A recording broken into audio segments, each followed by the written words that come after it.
certainly glad you're there tonight, because I hate to sit here all by myself. But we are together, and that makes a lot of difference, because there is a concerted effort, I believe, in prayer for one another and for others. Getting back to our subject matter here, talking about a couple of young boys of whom we speak tonight, here's an interesting little item that came in from Pastor Don Sutton of the Christ Church, St. Michael's, Maryland. He was speaking about an adorable 8-year-old boy who wrote this for his third-grade Sunday school teacher, who asked her students to explain God in their own way. Well, this little guy said, quote, "One of God's main jobs is making people. He makes these to put in the place of the ones who die, so there'll be enough people to take care of things here on earth. God doesn't make grown-ups. He just makes babies. I think because they're smaller and easier to make. That way, he doesn't have to take up his valuable time teaching them to walk and talk. He can just leave that up to the mothers and fathers. I think that works out pretty good. God's second most important job," said this little boy in grade school, "is listening to prayers. An awful lot of this goes on, 'cause some people, like preachers and things, pray other times besides bedtimes. And Grandpa and Grandma pray every time they eat, except for snacks. God doesn't have time to listen to the radio or watch TV on account of all this, 'cause God hears everything. Because God hears everything, there must be a terrible lot of noise in his ears, unless he thought of a way to turn it down. God sees and hears everything and is everywhere, which keeps him pretty busy.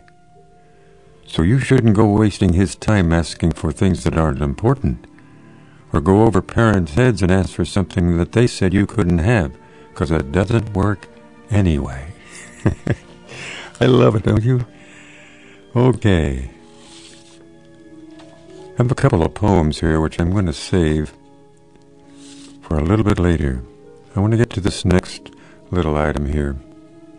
It was sent from the internet, a dear friend down south. And it said, a young and successful executive was traveling down a neighborhood street going a bit too fast in his new Jaguar. He was watching for kids darting out from between parked cars and slowed down when he thought he saw something. As his car passed, no children appeared. Instead, a brick smashed into the Jag's side door. Well, he slammed on the brakes, spun the car back to the spot where the brick had been thrown. He jumped out of the car and grabbed some kid and pushed him against the parked car, shouting, "What was that all about? And who are you? Just what do you think you're doing?" He's building up a head of steam and went on, "That's a new car, and that brick you threw is going to cost a lot of money. Why did you do that?"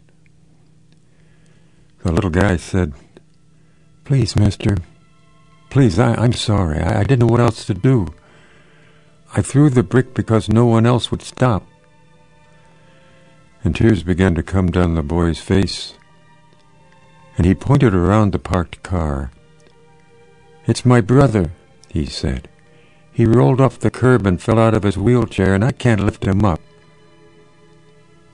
Sobbing, the boy asked the executive, "Please help me get him back in his wheelchair. He's hurt and he's too heavy for me." Moved beyond words, the driver tried to swallow the rapidly swelling lump in his throat. He lifted the young man back into the wheelchair, took out his handkerchief and wiped the scrapes and cuts, checking to see that everything was going to be okay. "Thank you, and may God bless you," the grateful child said to him. The man watched the little boy push his brother down the sidewalk toward their home. It was a long walk back to the Jaguar, a long, slow walk. he never did repair the side door. He kept a dent to remind him not to go through life so fast that someone has to throw a brick at you to get your attention. God whispers in your soul and speaks to your heart, sometimes when you don't have the time to listen, and he has to throw a brick at you, and it's your choice. Listen to the whisper, or wait for the brick. Tonight's program entitled Stay Alert.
I love that choir, especially when they come forth with a song like that.